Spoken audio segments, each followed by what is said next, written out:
honestly, I came in the first time I worked with him. I was like, well, I'm going to deal with the wrestler who's going to take me down, and I had no idea how good his hands were. I think he's almost transitioned into a better striker than he is a grappler. I don't know how he feels it, but his Muay Thai now is so good. I know Sampo personally. Also, he drove me home from the bar last weekend. Thank you, Sampo. But his striking is really good. His grappling is really good. I mean, it's one of those things that he's so athletic, and nobody can really, you really can't understand that unless you've actually dealt him. You can watch him fight. He's one of those guys that in the gym, he does what he does in the fight. It's pretty impressive. I mean, he'll throw some goofy stuff at you, and you're like, yeah, but you're never gonna do that in a fight. And then you go and watch him throw Superman punches from halfway across the cage. He's just a freak. He's the nicest guy in the world, very soft-spoken. If it weren't for the ears, you'd never guess he fights. But, I mean, he just comes out and destroys people. His pace is unbelievable. After 5 rounds, you're breathing heavy, and he's bouncing around smiling. And you're like, ah, shit. Yeah, I go more rounds with this guy. Tell me if I'm right on this, Sampo.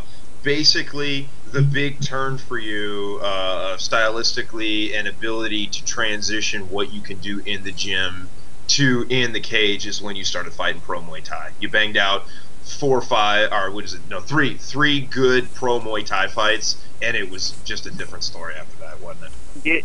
I mean, you take me post Muay Thai and the pre Muay Thai to now, night and day difference. I mean, I knew how to throw punches, I knew how to throw kicks, I knew how to do all that technique.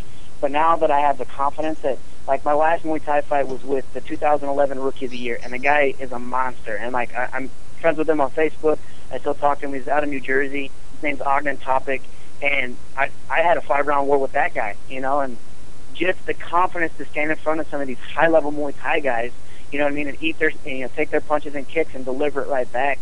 I was like, man, these MMA guys got nothing. You know, they don't hit as hard. They don't throw elbows. The angles, just the experience that I gained in just 3 fights, I mean, was tremendous. There's no way that I could have paid for that in training, you know. That experience that Patrick Christie and Quentin O'Brien, they set that all up for me. They just kind of threw me to the wolves after an MMA fight. They're like, hey, in 2 weeks you're going to have a Muay Thai fight. I was like, all right, screw it, let's go have some fun, you know. It doesn't go against my MMA record. I'll make a little bit of cash. You know, I'll just work on my hands with this, and it just, I really enjoy it. I love the culture. The whole culture that comes around Muay Thai is really, really interesting. It's very humbling. It's an honor to be able to fight with some of those guys. Would you recommend that for MMA guys, or does it just kind of depend on the person? Or definitely, I would definitely recommend it to any guy that needs to work.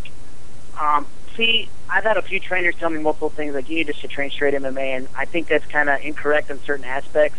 Like in the off season, in between fights, like you need to train stand-up for stand-up. You need to train jiu-jitsu for straight jiu-jitsu. You need to train wrestling for just wrestling. Train them all individually. That way you get every aspect of that individual sport. And then when it comes fight time, you need to have your coach mold it all together. You know, like, all right, our combos into our takedowns into submissions, and so forth. But you have to train them individually. You're not going to get the full concepts, the full everything that goes with those individual sports. And I think that's what's kind of lost in between them. People say MMA, you know, you got to be able to block takedowns and throw punches and stuff like that. But if you can't do each thing individually, there's little aspects of like Muay Thai that I use on my ground game that not a lot of people would pick up unless they do Muay Thai. Like I'm able to throw elbows and certain knees and different technique that I've learned from that sport that's helped me in a different sport altogether. So I mean, I think it's very important to train them individually. I think working with you and Alp, Alp's one of those guys in the gym. You can't figure out why he's not finishing everybody in the first 2 minutes. And it's the lack of that experience. It's that doubt that you create. It's one of the things that has plagued great fighters in St. Louis is there's a degree of these guys that prepare so well, and then they just don't fully believe in themselves, or they do believe in themselves until about 4 or 5 days out, and then they're like, well, what if this guy lands a punch even though he's never landed this type of punch before, and I've taken many punches, but what if this is the one that turns the lights out? So you create these fictitious situations about trying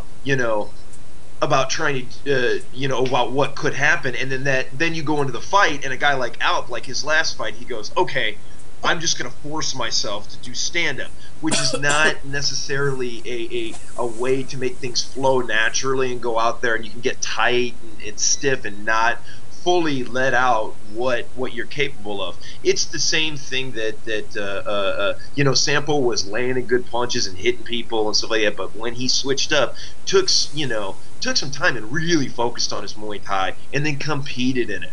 It was the finishing touch. It was the icing on the cake that really brought everything together. Anybody should do that. If you're an amateur fighter out there, you need to take at least 10 amateur fights before going pro. Not all in 6 months. Take 10 striking matches, kickboxing, K1. And do 10 grappling tournaments, or obviously you can increase that number however you want to. But to do that, you will make yourself 10 times the fighter. If you go out there and you focus, like Sample was saying, if you focus nothing but MMA, and that's all you do is you do MMA over and over and over again, and you do the classes, and you're too good to go focus on any of the finer points of each of those games, you're going to be a hack. And you'll never grow beyond the point where you'll get picked up by anybody. I've never seen anybody say maybe people could make arguments for people like Chris Leben is a guy that came up just doing MMA, but not really. That dude spends a lot of time with stand-up coaches, a lot of time with grappling coaches and stuff like that too. But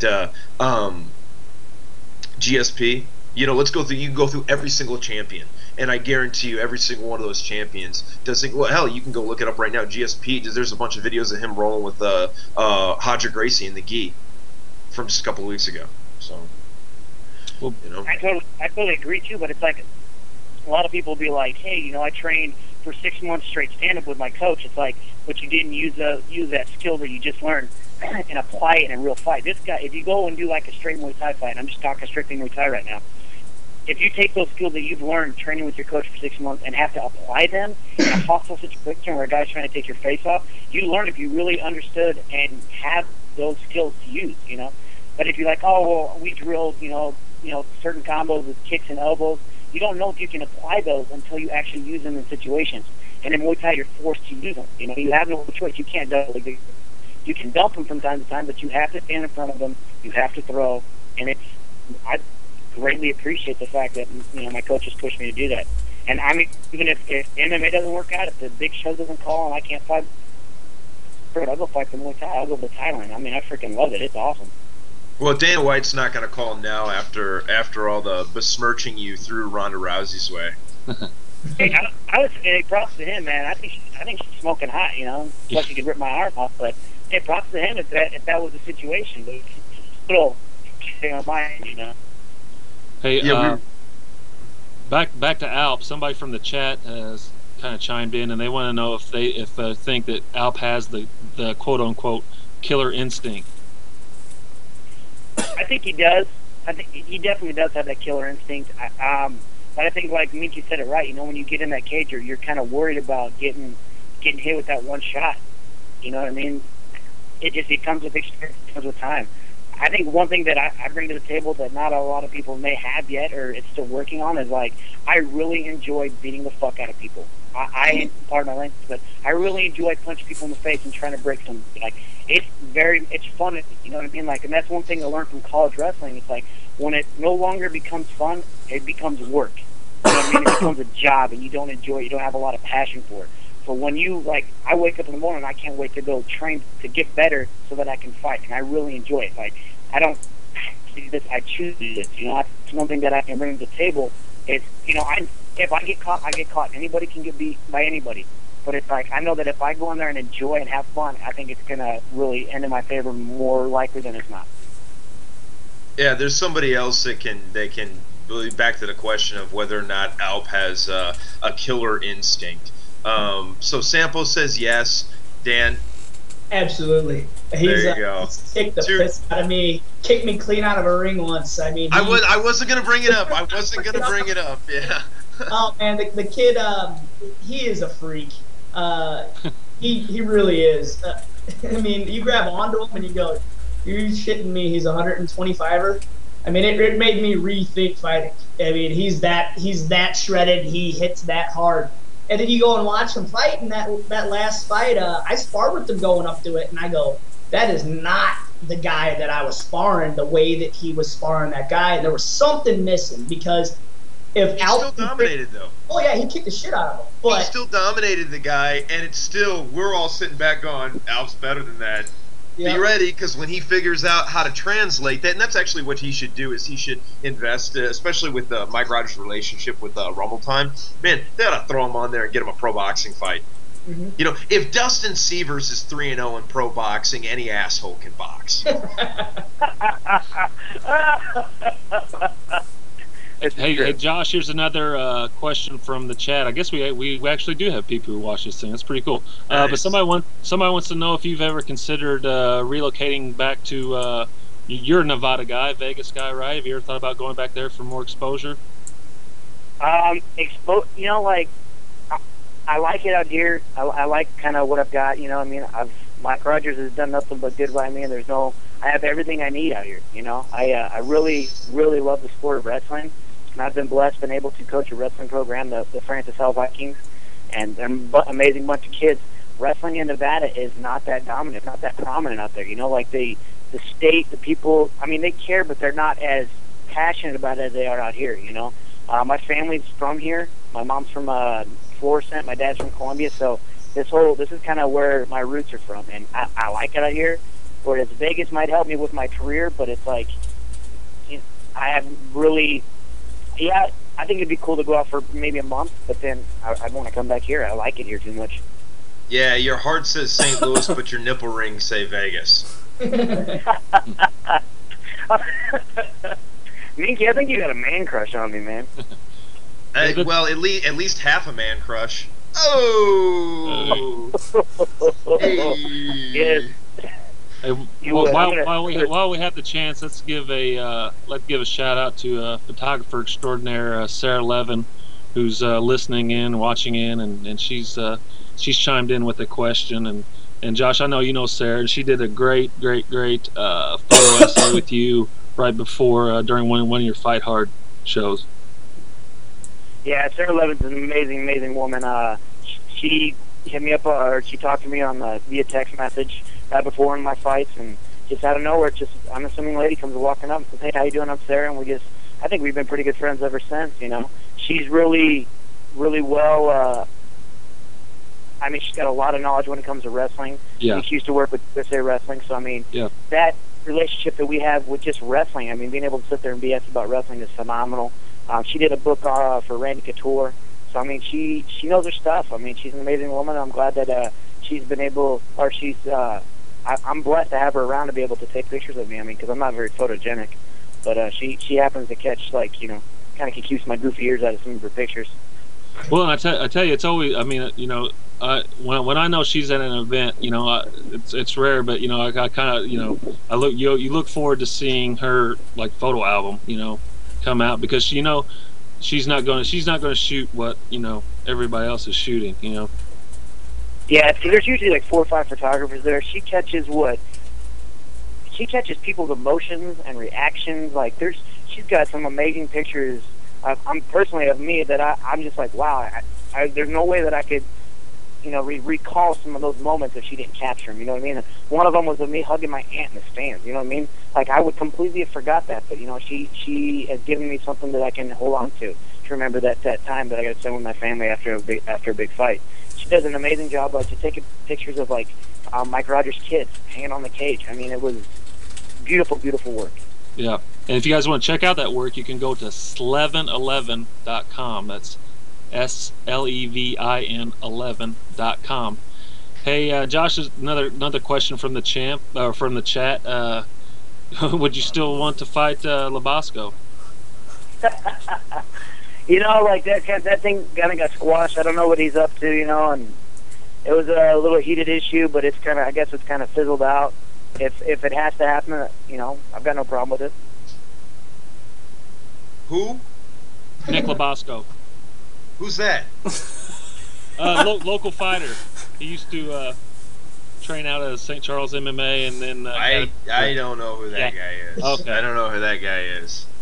I remember there's a guy I thought went by Labasco. I thought he was supposed to be a fighter, but then he took a fight with a guy named Dustin Hill, who is, fucking clown shoes tomato can, and he headlined a show with that. And I certainly can't put that in the leagues of anything that Josh Sampo's done.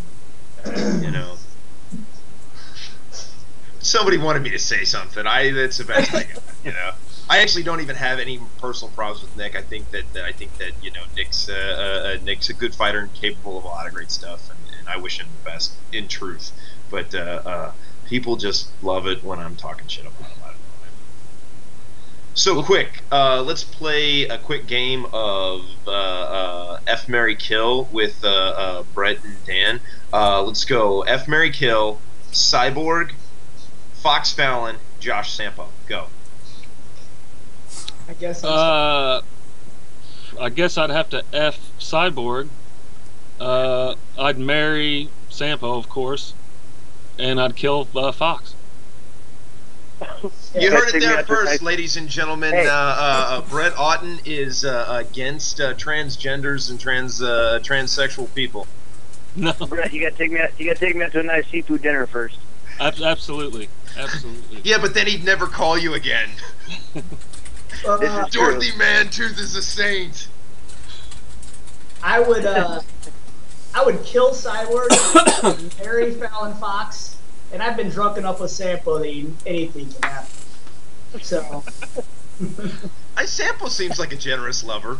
Oh yeah, he's a nice guy. I bet you give me reach around, and he's I'm a very, very caring, giving individual. I just can't find a girl worth holding on to. Or I can't say that. Girl that can deal with my lifestyle, my fight schedule, and me training all the time. I'm going to school and working and all that crazy stuff. So what you're saying is girlfriend can't handle fighter lifestyle? Pretty much, yeah. They like the idea of dating a fighter, but they don't. See, you don't have enough time. Or the combination of fighter / graduate student lifestyle. That's got to be even more. Oh, I was actually making reference to a huge thread on the Underground Forum from years ago where Dan the Wolfman Theodore, or whatever his name is, made a thread about that subject, can't handle fighter lifestyle. He's like 0-3 as a pro fighter or whatever, and it was like this big, long, epic thread. Only old school guys would have gotten that, I guess. All you noobs.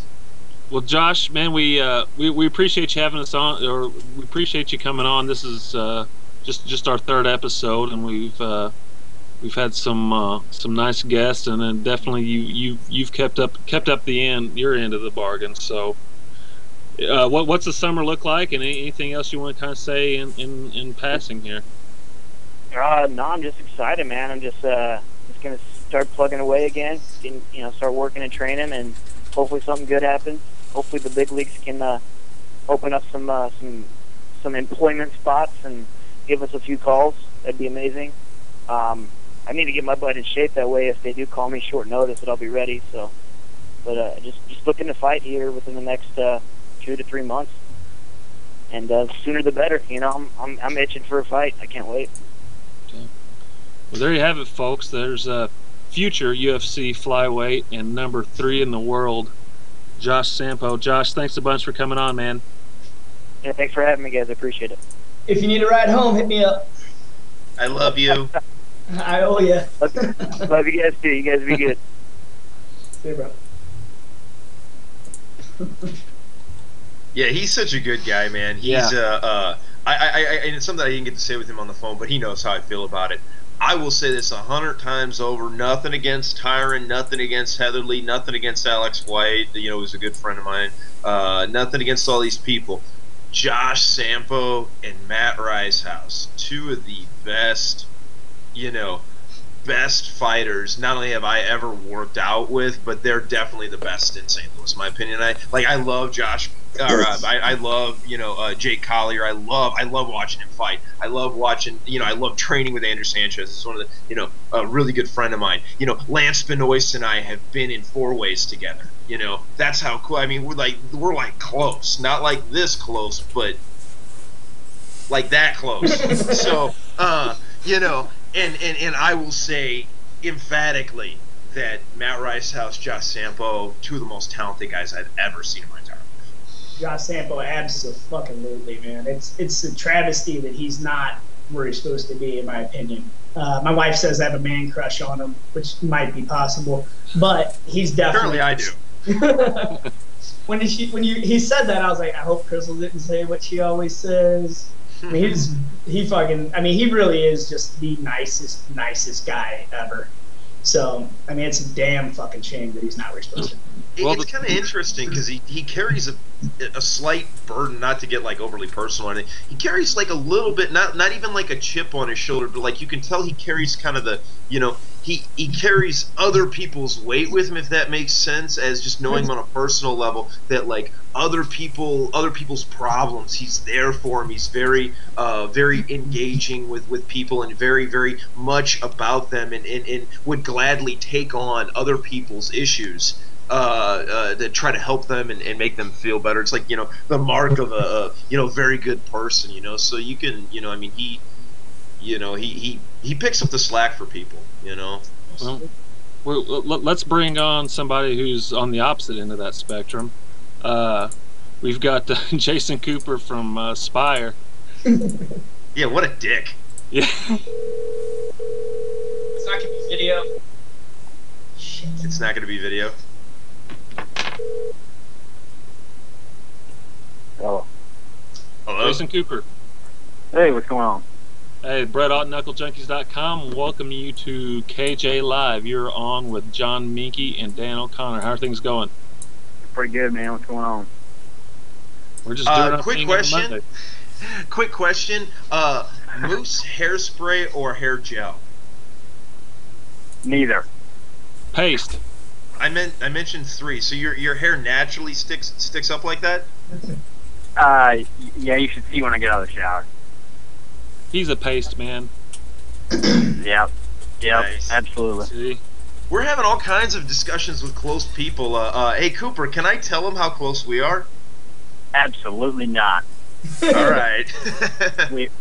And no, I will not make out with you again.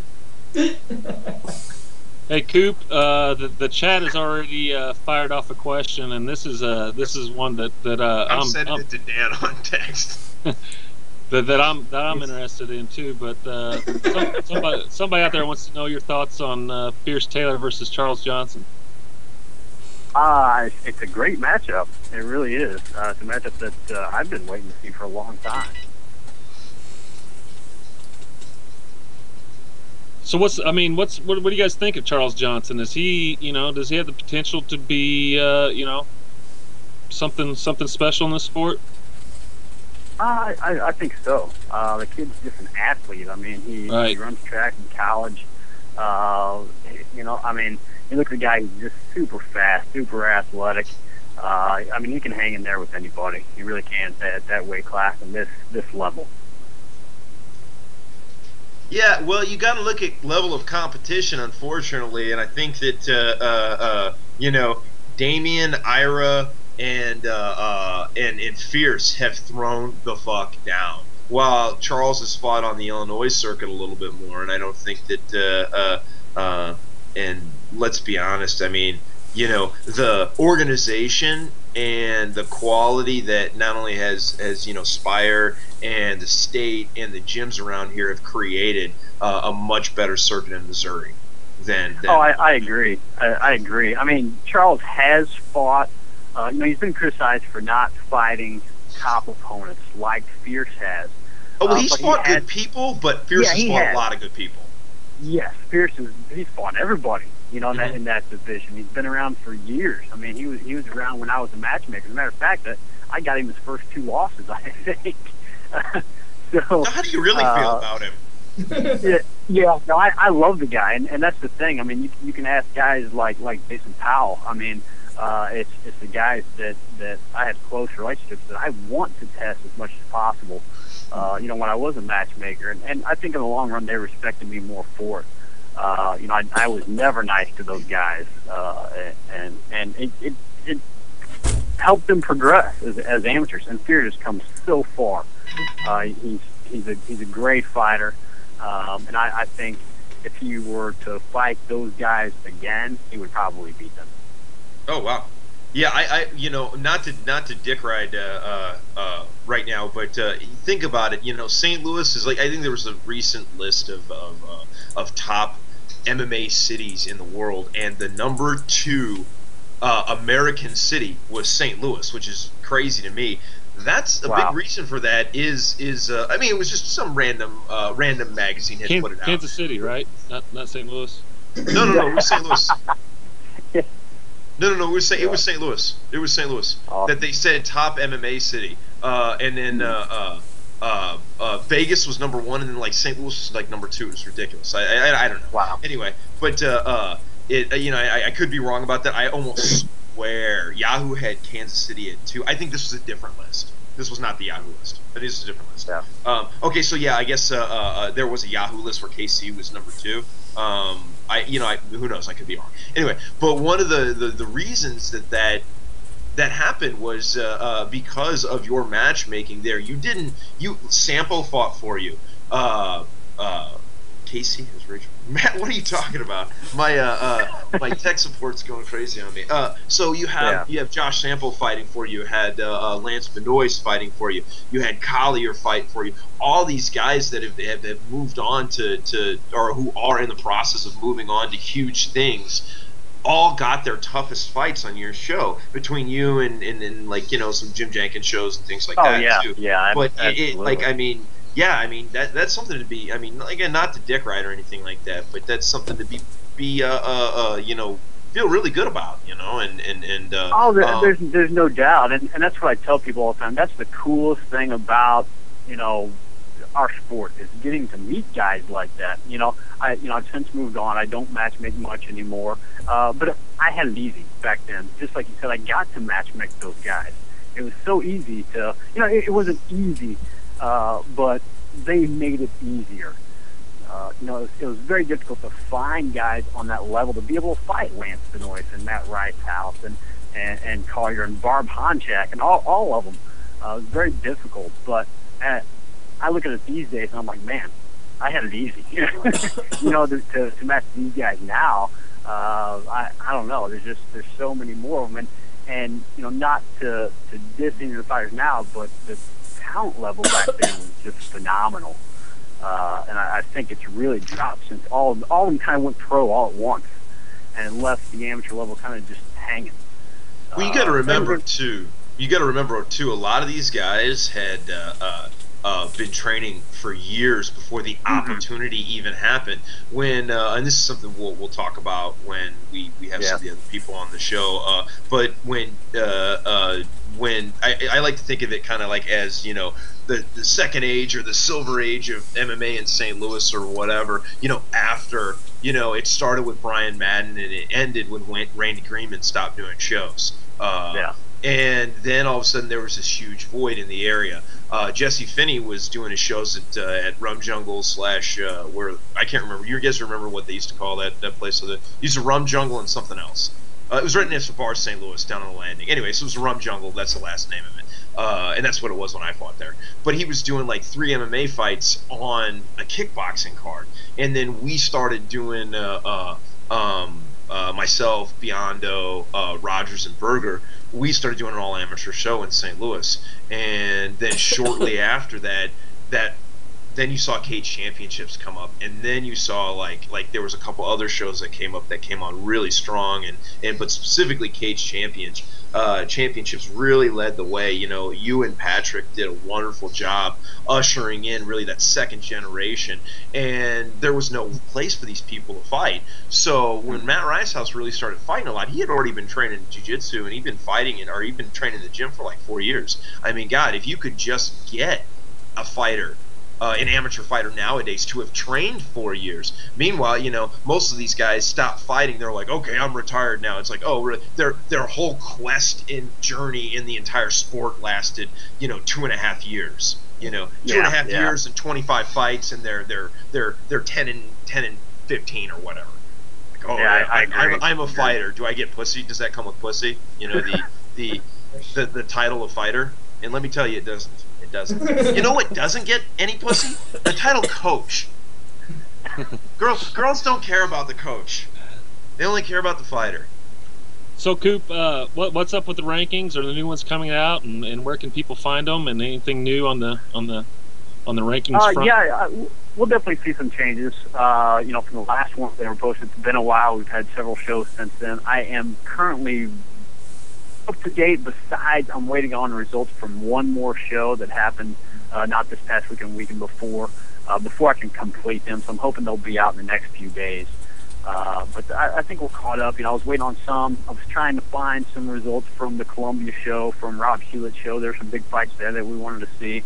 And of course, I try to keep an eye on Finney shows, anything that happens in St. Louis, and of course all the Spire shows. Those are the easy ones for us. But I try to keep up with all the Kansas City shows, the Branson shows, the Springfield shows.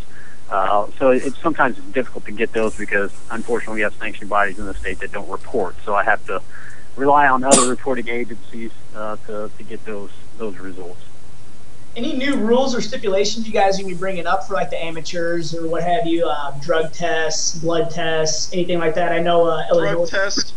Do you really want to get half of the title holders and half of the people on the Spire top 10 stripped of their ranks?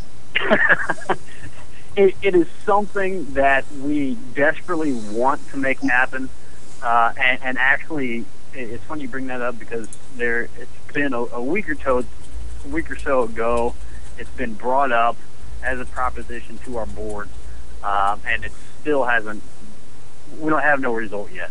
I think the majority of us want to issue blood tests for amateurs, but the problem is the state's not requiring it, so the other sanctioning bodies are not requiring it.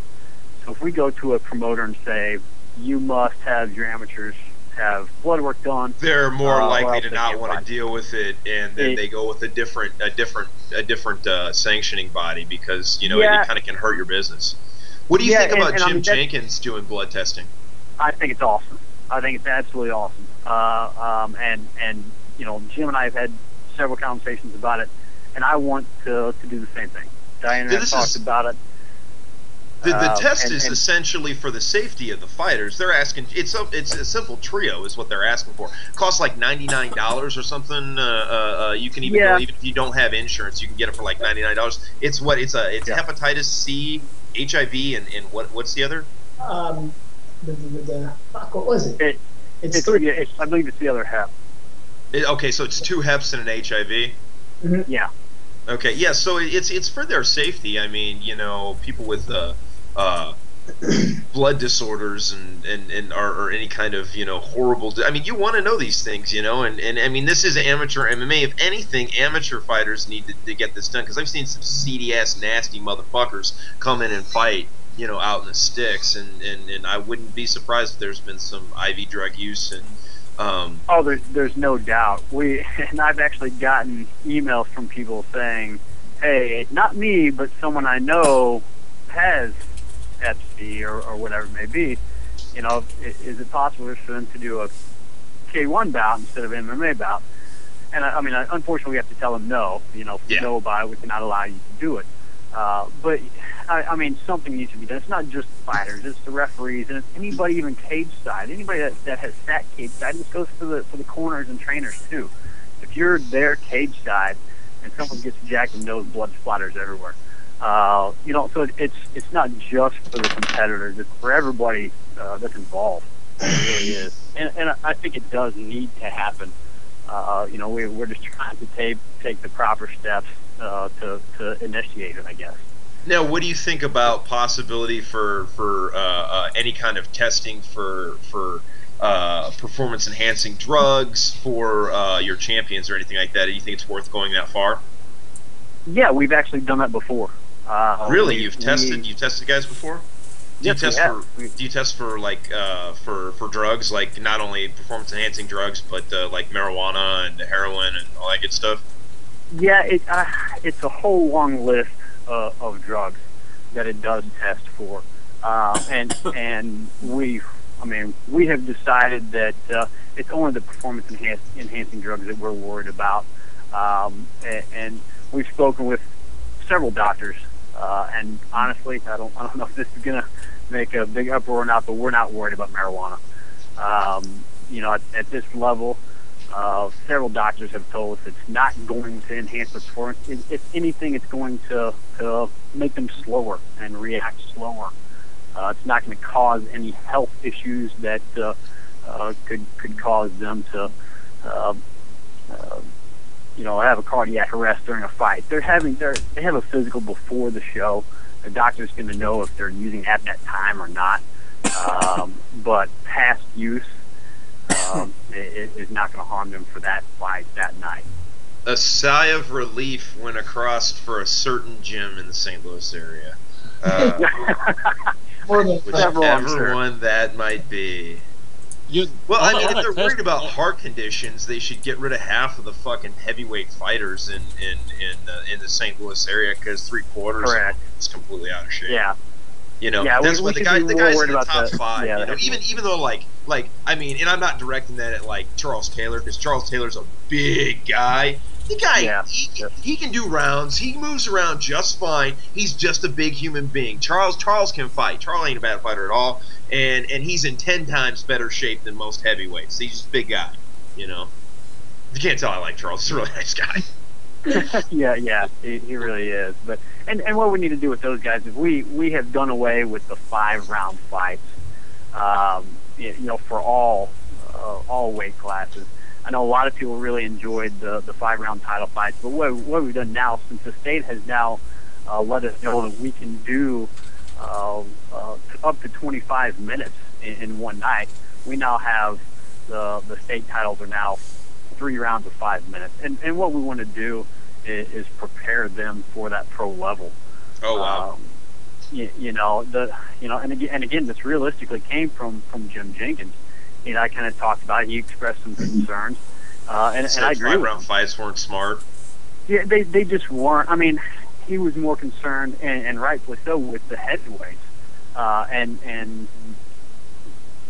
without me knowing, a super heavyweight title fight happened that went 5 rounds. Now, had I known it was going to be super heavyweights, we wouldn't have allowed that. We generally don't allow the heavyweights and super heavyweights to go 5 rounds.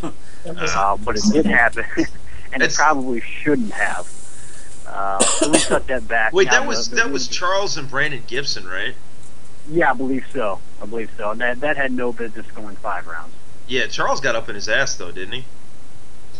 I don't remember. I wasn't there for I don't care for Gibson. I don't care for Gibson. Last time, Jason and I were dicking around. Cooper, the guy we're talking to, we were dicking around on the internet, arguing about the leg lock rule. The dude got on there, and I was like, that's ridiculous. It's almost like saying, why can I can punch somebody in the head until they're potentially injuring their brain, but we're worried about applying a submission lock on somebody. And he said some smarmy ass comment to me, and I'm like, man, do you even know who I fucking am, man? Dude's too busy fucking dealing with onset adult diabetes to fucking know who this guy is, man. Get the fuck out of here with your fat pork chop eating ass. Glad Charles kicked his fucking ass.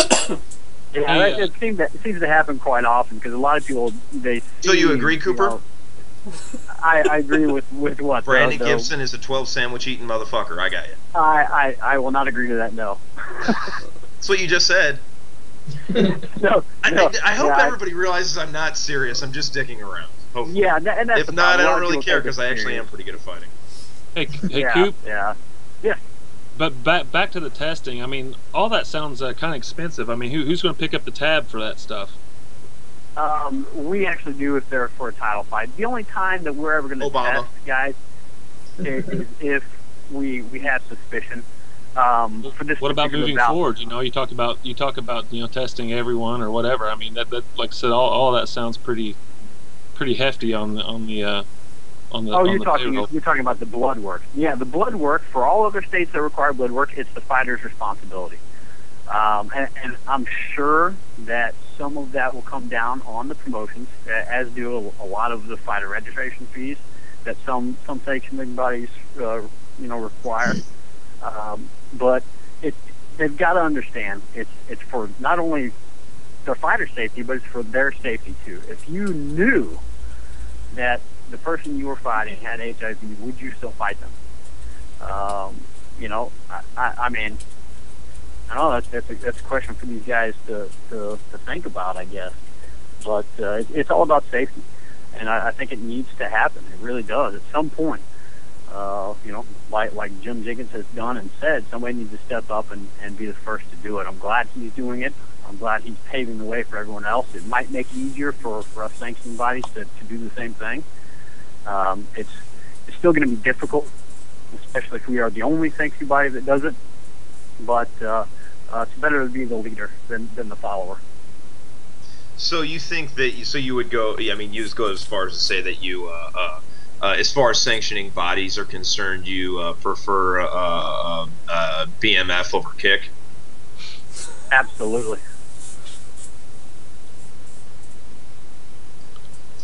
Nice. Well, I'll just quiet now. It's like we just let that settle in. I have no problems answering that question whatsoever. Kick is the worst sanctioning body I've ever seen. What do you think about the Bellator? Ben Askren bringing up that Bellator hasn't really drug tested any of these guys for anything. We know he plays like disc golf and shit. I don't think he'd pass the drug test anyways. You can't really play that sober. But I mean, if a level that high is not drug testing people, it's almost going back to Japan rules where you can take where the fuck you want and just go out there and beat somebody's skull in. If you're going to be on that level, then why the hell can't we get more pro fights and start trying to do our own organization to go on television and whatnot? Maybe Fox Midwest or what have you. I know I asked like 9 questions in there, but... was that a question for me, Dan? I'm sorry, I can barely hear you. I was saying since Bellator isn't drug testing guys regularly, we have a lot of people talking about how they've only been drug tested once. Ben Askren's one of them. Why is it that you're deciding to kind of amp it up and start doing what a lot of the higher organizations aren't doing and drug testing guys for steroids and whatnot? That if Bellator is not doing it, they're on fucking Spike or what have you now. I got DVR, so I don't really know. But you're doing it. Why can't we get an organization? Yeah, he's right, Cooper. Who the fuck are you? If Bellator won't do it, who the fuck do you think you know? Yeah, exactly. That's usually what we get. I mean, the thing is with us is we just want to do what's right. And that's He was getting to. Do you have any like aspirations to move beyond what you're doing and possibly get something on TV, like say a Fox Sports Net? That's where he was getting with that. Yeah. Oh, okay. Sorry, I only caught part of it. As far as us, no. I mean, we're riding with the promotions that we sanction. As far as Spire going anywhere, no. If the promotions go, we go. Setting the bar low, or what are you doing? I mean, it'd be nice to have something where guys are going to be on Fox Sports Midwest, all the guys that are up and coming or something, whether it's Spire or Jenkins put it on. I mean, if you're going to be testing for steroids, which is awesome because I happen to not do steroids, I'd probably have a different view if I did. But, I mean, why don't we have an organization that's really going to explode and be on the radar? I mean, Bellator is all around the Midwest, but we could have something in Missouri that was at least on local TV. I mean, I used to wake up Sunday morning and watch the shitty fucking stuff from over in Illinois that was just horrible fights. These guys are getting television air, and we weren't getting anything. Yeah, so basically... does that fall on the promoters? Or? Yeah, so basically, if you want us to stop doing drugs, get us on TV. Yeah. Yeah, no, I think the majority of the problem here, I mean, especially at the amateur level, is number one, a lot of people just don't care. There's so many different sanctioning bodies out there. A lot of promotions have just started their own just so that they don't have to deal with sanctioning bodies. And that way they can do whatever they want. Is that legal from the state? As long as they don't promote pro fights, or? Well, it's supposedly not legal, no. But all you have to do is get your buddy to tell either the promotion or the sanctioning body. Are you insinuating something? Are you insinuating something, Mr. Not Cooper? at all. Not at all. Trust me, don't worry. Rob Donaker and Jesse Finney don't watch this fucking podcast. I wouldn't say that about them, but yep, that's all right. So what's next for you? What's the next event? Well, we've got XBC this weekend at the 18th in DeSoto, Missouri, and that's a show that's primarily been at the Fort Wood area. And they're moving down to DeSoto. I guess that's where Jason Purdy is from. He's at least close to that area. He's a matchmaker for that show, so I guess that's why they're coming down in that area. Then I guess June 1st we have Proving Grounds in St. Louis and Cage Championships in Sullivan. Is it going to be a pro show? And the Cage Champs? Is the Cage Champions show going to be a pro show? No, this is all amateur. I heard he's going to try to do another pro-am at the end of summer, maybe at the end of the year, I think. Real quickly, just continuing our 4-week coverage on the Tony Souders Bill Dwyer fight. Can you give us your opinion on that fight? Oh, poor Bill.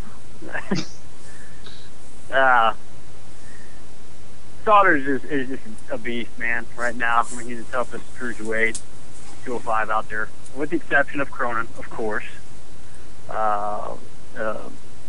Bill knows he wasn't ready for that fight, but good dude. He'll be back. Hopefully he's training hard. I think he said, someone said something about a K1 somewhere around June 1st, maybe on Patrick's show. So hopefully he'll get back in there. But he's a nice guy. At least he blows it off and makes jokes about it. That's all you can ask for. Oh yeah, he's got a great personality, and he seems like a really nice guy. I don't really know him personally, but seems like a totally nice guy. Real quickly though, I would like to get into the footlock debate because we've had it twice online now, and it would be nice to air it out. Why, in God's green earth, are heel hooks illegal in Spire? Because I want to make John Minky mad. That's why. Oh. I've got to have a reason to debate with John Minky. Who's that guy? I don't know. Some guy that people think knows a lot about MMA, I guess. I don't know. Yeah, he's the guy with too much time on his hands. Talks too much shit. Yeah. He talks too much shit and then tries to be like, oh, play it off like, oh, I was just joking. Yeah. No, it's been brought up to the board twice now, and it's failed both times. The board has turned it down both times. The board has turned it down. Now, by board, do you mean you and your wife? No, I do not. There are 9 people on the board, and I make. Are all of those people you and your wife? Well, 8 of them are me, and 8 of one them of them are her. Yes. One of them. No, there are 9 people on the board that we trust, and you trust, I promise, to make decisions. I don't make any decisions. Any big decisions on my own. Trust how? If I trust their opinion on MMA, maybe. No, we were like this. One person between us, right there. No, basically... Yeah, I know. See, because I know I can tell he's all shades of red over there. He's like, is he gonna say it? He's gonna say it. No, I won't say it. No. So what? I don't understand why if you're worried about the safety of fighters, you don't allow heel hooks until you get title fights. Now, is it sectional titles also allow heel hooks, or is it just the state titles? Oh no, it's regional, sectionals, and state titles. They're all okay. So all regional, allowed. Sectional, and state. Okay, so yeah, I mean, so if you're, you can get to that point pretty quickly. Now, if you were trying to make a safer environment, why wouldn't you consider maybe for the first 3 or maybe 3 fights somebody has, or 3 or 5 fights that no striking to the face on the ground, just strikes to the body. Because there's a time in Illinois, like the Carl Schmidt Steve Berger fight, actually was only open hand strikes to the face and closed fist to the body, and that was really common in Illinois. Now standing, all striking was legal, but all strikes, close fist strikes, were legal. But on the ground, it was actually open palms to the face and body punches, because that's the way the state wanted it. Would you consider close fist to the body and no strikes to the head for people with under 5 fights on the ground only? Of course. Probably not. Not at this point, no.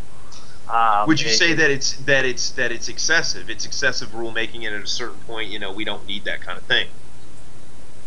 Is that where you're going with that? I know where you're going with it, but yeah, yes, it is. So what's the difference with the heel hook? Now the heel hooks actually provide a very good defensive ability to cause somebody who's ground and pound you to turn away. So if somebody's on top of me, they can tee off on my head, but if I roll for a heel hook, I'm in trouble. I'm doing something illegal. Even if that heel hook was simply just to make that person turn away from me to stop hitting me. So I'm forced to tap out, but because this asshole might not have trained proper defense and he's unwilling to tap out, I've got to suffer. Because I use it like if somebody's on top and they're a topside half guard, they start to ground and pound, I fucking invert and go right for the heel hook. It's, Dan does the same thing. Except it's more impressive than I do. I love the heel hook. It's one of my favorite submissions too when I actually get to roll. But unfortunately, the thing is, it's not just defense. A lot of guys that are applying the heel hook at this level, at the low amateur level, don't realize what it can do. And yes, blows to the head can cause damage. Okay, we all know that. This is mixed martial arts. But so by your same argument, we all know that joint locks can cause damage. This is mixed martial arts. Hey, okay, a typical joint lock is different than a heel hook. Okay, a heel hook can tear ligaments in the knee. We all know that, and we all know that. I think you're buying into that Gracie bullshit, talking about that BJJ bullshit, talking about how dangerous heel hooks are. A regular heel hook is one of the easiest submissions to escape. It really is. It absolutely is if you know how to properly do it. Right. It's called roll with the angle. Straight arm bars, kimuras, chokes are all harder to get out of. And for the heel hook to actually really attack how many athletes do you know that have had knee injuries that have caused them to retire? We don't want this to happen to amateur athletes. I don't know how many football players have killed themselves because of concussive force to the brain. Yeah. Even in so you're okay. You don't want somebody to limp, but you're okay with somebody killing themselves. Well, that's something we can't control. So they cut out heel hooks in the gi, but they were allowing it in no gi because it's easier to slip out of. An MMA fight, you shouldn't have fucking pants on. Guys can get out of heel hooks pretty easily, same as toe holds if you know what the hell you're doing at all. The arm bar is harder to get out of than a heel hook, as Mickey was kind of the same thing earlier today. Yeah, it is. But if you damage your elbow, you can still walk to work or school the next day. What about a Kimura? What if you break your hand? You can't do work the next day unless you're fucking it depends on what you do, but at least you can walk to the doctor. You can walk to work. Well, it depends on what you do. If you break your hand, which you can do that punching somebody, I guess, or your elbow, whatever it may be. But as somebody who's been injured in heel hooks before, those are generally not career-ending injuries. Most times that you get generally are. Yeah, most of the time when you get heel hooked, it pops your ankle. Only when they go ass to ass with you, and I'm not talking about Requiem for a Dream style, when they get ass to ass on the side, that it travels up the leg to the knee. Most of the time, you're straighter, and it causes your ankle to pop, okay? Yeah, which is basically like embarrassing, and it's sore. Yeah, but most people don't get ass to ass. Most people can't get ass to ass because the guy will automatically start to straighten his. So you're saying because something could potentially happen, Yes, we do not want to be responsible. I could potentially get HIV. It doesn't mean I'm going to put a condom on. for God's sake. Yeah, we do not want to be responsible for ending someone's career. And you know, a lot of grappling agencies don't allow it either. I know Naga didn't for the longest time. I don't know if they do it intermediate and at beginner levels too. You can be a 17-year-old kid and do heel hooks. Yep. Yeah, I know they didn't used to though, because actually that was the one thing that we looked at. Well, does Naga allow them? And that's what initiated the first conversation, because Naga did not allow them. Not for intermediate and up. For intermediate and up, if you had more than 2 years of training, then then yeah, you could do heel hooks. I mean, here's my issue. What this comes down to is, if you don't know what a heel hook is, and you haven't taken the time to study it, should you be fighting? No, are you a fat retarded ballerina dancing around the cage? You should see how many times I go into fighter meetings and I say, no heel hooks. Does anybody not know what a heel hook is? You should see all the hands that raise. We have to demonstrate it on a daily basis when we do fighter meetings. Ask the referees. Ask Dustin Severs and John Duver how many times we have to. Oh, I'm aware that they don't know. I'm aware that people don't know. But the problem is they're still grabbing them. They grab them and they start to torque it. They have no idea what they have. There's been times where our referees have been in there and say, "Hey, no." Well, there's this really cool option that the guy has that he can tap out at any point he wants to. I just feel like not being able to use. I don't mind offensive heel hooks, like not allowing somebody, like somebody's on top and they drop back on the ankle. I don't really care about that. But I'm talking about if somebody's on top of you throwing punches, using the leg lace to turn somebody away is an excellent way. Or can you at least entangle the legs? As long as you don't apply pressure to the heel, are you allowed to entangle the leg? Oh, yeah. I mean, so that at least that's something. Yeah. And you can toe hold from there, right? Yes, absolutely. Okay, so essentially, you can turn the heel hook and then just apply the toe hold pressure to at least get them to stop somehow. So that, I mean, that is better than nothing. But to me, it just seems like, why that one? It's like submission racism. Yeah, no, yeah, I hear you. And everybody has to, they want to complain about something that we've taken away. Elbows, forearms. They did the same thing whenever we took away the forearms. Hey, that's another strike that you're taking away from the strikers. Take something away from the wrestlers or the grapplers. Everybody wants to complain about it. But the bottom line is, we don't want anybody ending their career because of a heel hook that they didn't know how to defend, or vice versa. The guy didn't know what he was doing when he applied it. If you want to breed excellence, sometime you got to clean the gene pool. No, no. What you were saying is, like, they take away from the strikers. I used to hear that crap all the time, man. Strikers are the biggest whiny bitches ever. I swear, as a mixed martial arts, like, okay, you're fighting in a surface, a rounded or slightly angled cage. It allows you to run away. You can't corner people in a large cage like the Octagon in the UFC. You cannot corner people for shit. Okay, that's an advantage. Gloves are an advantage. Wearing, hand wraps are an advantage. All these things are advantages. Rounds are an advantage for the striker. So, suck a fat baby stick, seriously. If you wanted to make this really, if you wanted to make it, like a fair fight, why don't you go fucking bare-fisted against a grappler? Go bare-fisted against a grappler. I guarantee you, rear naked chokes would start fucking working again. Let's tune things a little. Coop, what's the biggest complaint people give you about the rankings? This is ridiculous. Sure. Oh gosh, probably. I would say records. People are constantly updating. I would say they're complaining, but they're saying, "Hey, my record's not this; it's this." That's generally the largest complaint, I would say. And it's really not a complaint. I mean, we asked them to update us, so I wouldn't call that a complaint. Are knee bars illegal? No. That attacks the knee. You said you didn't attack the knee. Yeah, slightly different way though. Really? Because I think if somebody, I'm pretty sure that a good strong heel or a good strong like knee bar could potentially injure it worse. You know as well as I do. It's much harder in a knee bar than it is in a heel hook. Well, I don't have issues with breaking things. Yeah, I know. No, I know exactly what you mean. He's actually totally right. It is much easier to torque somebody's knee up with a heel hook than it is a knee bar. Hey, hopefully that's recorded. Did John Mickey just admit that he was partially wrong there? I didn't. I was clearly joking the whole time. I think, you know, No.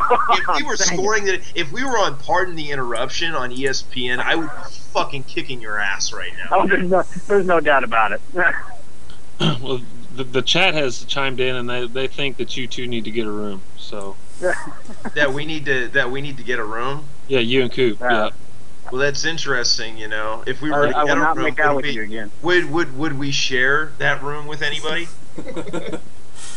A strap on. Just say it. For love of God. Just say it. I'm not. Cooper said no. All right. Yeah. So let's go ahead and go back really quickly to, you say that's the #1 complaint that you had, is just that records not being up to date, or for the most part, I think everybody that I've ever talked to enjoys what you do and says that Spire's a really, you know, good organization, and they all seem really happy. So.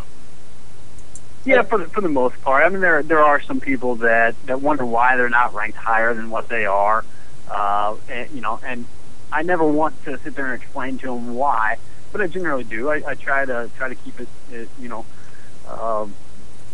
nice and explain to them why, you know, they're not ranked higher than what they are, and you know, I don't rank them. I don't personally rank them. I punch some numbers into a computer and gives me a ranking. So it's nothing personal against these fighters. So you use an algorithm? Yeah. There's like a ranking algorithm that does like seeding against each other or something like that. So you are is this like kind of, so there's no personal opinion on it from you? It's like an algorithm that you're using? No, in the very beginning, the only thing I had control of was basically setting a level of opponent. And even that now, so you rate I don't people. do. Oh, okay, cool.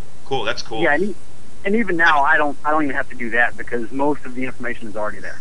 That's pretty fair. That's pretty fair. When are we going to see a state title fight at 170? At 170? Yes. And will Jake Roberts be in that state title fight as long as he doesn't cut himself? When a promotion puts it together, we will see it. Who do you want to see fight for it? Well, I would really like to see Chad Williams fight. It's not going to happen. I'd like to see. No, it's probably, well. It can't get right in fight. Not. We could. I just talked to him. He was in for it. He was ready to fight Jesse Geringer, but we got word from Berger that Geringer's going pro. He's not taking another amateur fight. I think probably the coolest thing you guys are doing is actually suspending guys that have no business being in the freaking ring. I've seen you catch some hell over it over the time you've been doing it, especially from one specific person. And Matt Frazier? No, what's his name? Not Frazier. Frazier. No, it was the Missouri kid. What's his name? McFarland? McFarland? Yeah, he was pretty upset that they told him he wasn't ready to fight. Honestly, I've never seen the kid fight, but I think that's probably the coolest thing you guys really done, and the thing that actually made MMA look reputable, that we're not just having guys run out there that are just... Yeah, and that's one of the things we've been scrutinized for a lot is our training suspensions. People either love it or hate it. And I mean, we just believe it. And we believe that if you're not training, we don't feel that you are capable of getting out there and representing our sport the way it should be represented, then you're going to be suspended until you get with a legit gym, and that trainer tells us that you're ready to get back in there. It's nothing against Matt McFarland or anyone else that we've given training suspensions to. It's not to discourage them. It's actually to encourage them to get in there and I love it. It cracks me up because their response is, "Who are you to say?" They're the fucking sanctioning body, jackass. They're the ones who make these decisions. You know, if anybody has a say, it's them. You know, but real quick from the chat room, they wanted to know opinions about the 45 state title and the 55 state title. Seems like at 45 we got three major contenders. We got CJ Hunter, we got Christian Prince Camp, and then we've got Buddy McGinnis. Yeah, at 45, it can't be C.J. Hunter. C.J. Hunter lost to Travis Draper. Is it because he's black? You know he's in the chat room. That fucking Rolla racist bullshit ain't gonna fly up here in St. Louis. I already got to deal with the Irish one, and you know his fucking bullshit from last week. Yeah. So, but no, we all know Travis Draper just lost to Christian Camp. So, and unfortunately at 45, Danny Branson is no longer there. He hasn't been training. He gave up his big title. We're all aware Branson gave up his title. We're all aware of that shit. You don't have to keep bringing up fucking guys from the pit, you biased motherfucker. yeah, you know it. Yeah, these are Branson's gone. He retired. But so you're looking at right now. It looks like Christian and Buddy, huh? Yeah, it's got to be. I think that's a fair one. I think it's a fair one. You know, Christian keeps fucking surprising me, man. He fights really smart. He's surprised a lot of people. He's been off the radar, because he's been fighting in Springfield and down in Branson. And he's fought at 55. This is, I think, his first fight at 45 was against Christian Camp. He was slated to fight at 45. Man, I don't remember who he was supposed to. Oh, he was supposed to fight Jason Powell at 45, and both of them missed weight on that cage championship field. So Draper was his first fight at 45. That was the first time he had dropped to 45. Yeah. Yeah, I gotta hurry up and get my kid Brandon Lowe up there to fight. I got Brandon Lowe over. I just started work. Well, I've been working with him for probably about 9 months now. He already is like, they don't really put him against the amateurs over at St. Charles. They kind of throw him with the pros. He has to sit there and spar with Freeman all the time. But he's fighting at 45. I got to get him 1 or 2 fights, and then I want him to fight either Branson or sorry, not Branson. I want him to fight Camp or McGinnis. Yeah, for sure. Yeah, and there's no doubt that kid can. There are several kids, around the 2-0, 3-0 range, and I actually talked to not Court. That's another kid. No, yeah. I got another kid. That's right now he's you're talking about Lowe, right? Lowe. Yeah, Brandon Lowe, not Wall, not the kid who's been fighting for Mike Rogers. Yeah. What about McGinnis versus Powell? I know Powell was pushing for that for a little while. Did that? Well, needs a break. It was actually supposed to happen. B.J. Smith was going to put that on for Nemesis, but what broke that was Christian Camp. Had Jason Powell and Christian Camp fought at 45 and Powell won, then he would have been set up to fight Buddy McGinnis. That was something else. Powell comes out there and completely dominates the fight, and then just got choked. But that's MMA for you. There's a million ways to lose, and and if somebody's disciplined and balanced and doesn't lose their head, they can find a way to beat you. So I gotta, and especially the way that Camp fought Draper, where Draper was overthrowing his punches too much, and then he'd hit the takedown, but then he'd start letting go with the ground and pound. The ground and pound was working really good, and then he would try to advance position, and Camp waited for his opportunity, reversed, got to the top position, and then just scored his points, worked his ground and pound, made sure that he won each round when he needed to win it. He just fought way smarter. And that's that's good to see out of an amateur. It's impressive, and I can't bag on him, as much as I wanted Travis to win and as much as I wanted Powell to win. Camp fought good fights. He did. I think the thing about Camp is that he's just really hard to put away. You can throw everything you've got at him, and he won't go away, and then that discourages people. Kind of Juan Parra-ish. Like Juan Parra? Like Juan Parra. Oh, Juan Parra? Yeah. I think Camp was better than Parra. But same concept right there. I mean, Camp is just tough as nails, but he's got the skill to back it up once once that fighter that he's fighting gets discouraged. Nice. Well, great. So what about man. 55? Is it the same? Is it the same people, or do we have anybody at 55? No, let's see. I think at 55. Well, you've got Buddy McGinnis is ranked number 1 right now, but then you've got Nathan Whited that's number 2, and then Corey Hunter's 3. But you've also got Bernard Thomas hanging around there and Ross Campbell. All of those guys, and even below that is Adam Osmo, who beat Slattery. Yeah. Osmo looks really good, but is he fighting a lot, or I mean, how frequent are these guys going? I know CJ's going all the time. CJ just a decision Decker a couple of months ago, which is a fight at 170. So yeah, I mean, those guys go from 45 to 70. He and Bernard Thomas have split fights, I think. And Bernard is huge for 45 and 55. Corey's pretty big too, but I think Bernard's pretty stacked. And like I said, both those two are right there together. And Nathan Whited too. Nathan Whited hadn't fought for quite some time. His only loss is to Ricehouse. Several years ago. And he came back and he fought Eugene Jones and beat Eugene Jones.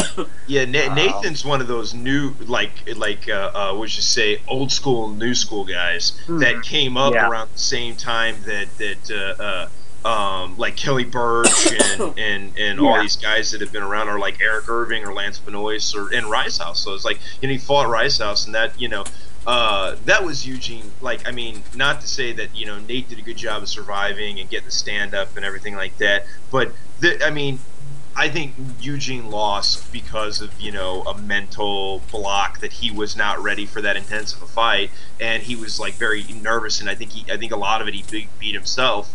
But I think Nathan just chilled, waited for his opportunity. When he got his opportunity, he slammed that really nice knee to the chest, and did a really good job. Just kind of chilling, finding his opening, and do what he had to do to win the fight. So that was a good performance. But he fought for BJ once after that too. But was it again? I mean, is he fighting contenders? As of right now, no. His last one for BJ, I believe, was a K1. Okay. If I'm correct. And then his last fight before that was on Cage Championship against Eugene Jones. Let's it's get been him a while and Osmo together. Let's say it's one of you promoters out there. Get Nathan and Adam to fight. I think that'd be good. Yeah, I think it would Brock's, too.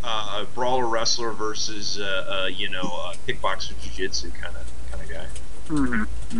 Yeah, and I'd really like to see Ross Campbell and Corey Hunter go at it. They were supposed to fight in Branson, but I believe Ross got injured. I'm not sure how or what he injured, but two really good ground guys. Ross Campbell, I think he beat Powell not too long ago. Oh, okay. How do you what do you think about BJ Smith jumping in there and taking a fight? I think it's great, man.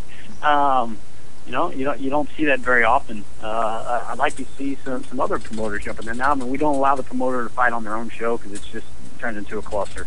But I think it's great. It shows support from promoter to promoter. BJ saying, "Hey, I'm gonna go fight on another promotion show and sell some tickets to help him out." And BJ's good about that. He I see him constantly helping Proven Grounds too, and a couple other promotions.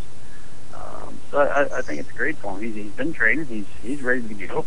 I talked to him today, and he said, "Hey, if my fighter drops, I'll do another fight with one of the other guys he's got to fill in for." So he's gung ho, and he gets to fight with his brother. His brother Corey's fighting that night too.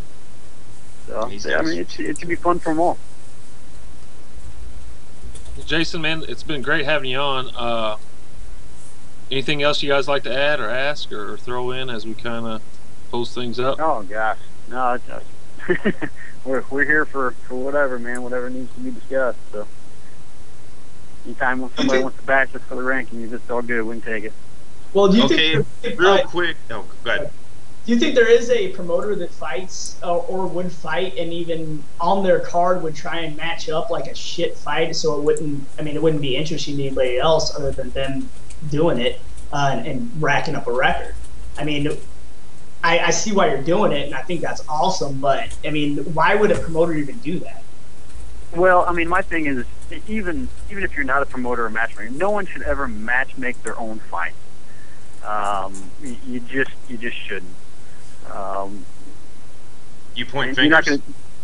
You're not gonna test yourself. Well, I've seen it happen many times in the past where you matchmake your own fight, and I've also seen it where promoters not only matchmake their own fight, but then they try to fight on their own card. You have too much stuff going on as it is, and then you want to throw in the stress of fighting that night too. Your show is going to show that you're not focused on the people that are there to watch the show and enjoy it, and the fighters that are there that count on you. So it just shouldn't happen. I agree 100%. Real quick, F, Marry, Kill. Josh Sampo, Ronda Rousey, Josh Sampo, Cyborg, and Fox Fallon. Hang on, I'll let someone else answer that question. Oh, right. Yeah, she says she doesn't want to answer it, but I think I have an idea of the way it would go. So, and it would definitely be in Josh Sampo's favor. For marriage or F? That's the question. Yeah.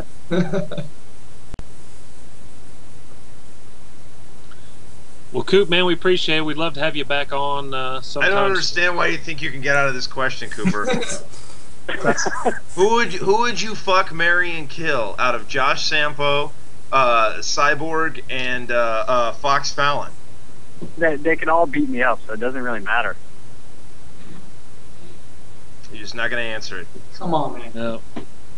We're giving you a rating off this. What's that? We're giving you a rating off this. You got to answer it. That's wrong. Come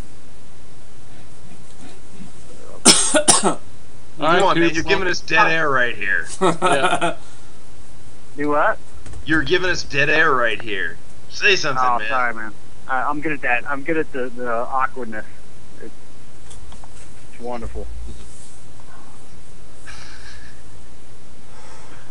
Point taken.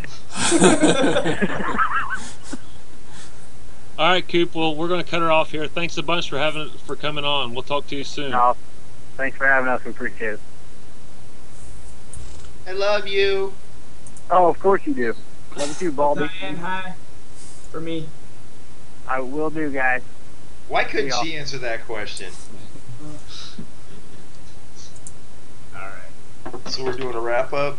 Yeah, I think so. We're over the 2-hour limit mark here. I think the horse has been beat. Beat to death? Are we going to catch hell over this podcast too?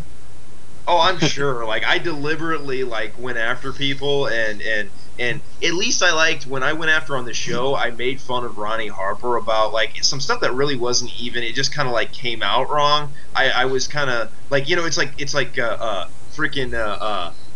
like Mike Rogers says that Damian Newman's the definition of snot. He's just all over you. And I kind of thought it was an endearing kind of thing. Well, Ronnie kind of took it the wrong way, and then he's like, "This long-haired faggot," and I was like, "Oh my God, that's so awesome!" So I'm so happy about that. But hopefully everybody gets mad at me. I don't think he knows who you are. That's pretty. I know. I'm nobody. I'm not James Benton, that's for sure. He doesn't fight UFC, man. I don't train UFC. Well, next week Next week should be another awesome show. We've got Lance Benoist and Jim Jenkins lined up. So if you guys tuned in this week, make sure you come back again next week. And I think this is about all she wrote for episode 3. Adios. Talk shit for 20 minutes. No, we got to do your sign off. Did you think of a sign off? Fuck. Damn it. I need to come up with something. I wish I had a beer and I'd come up with something.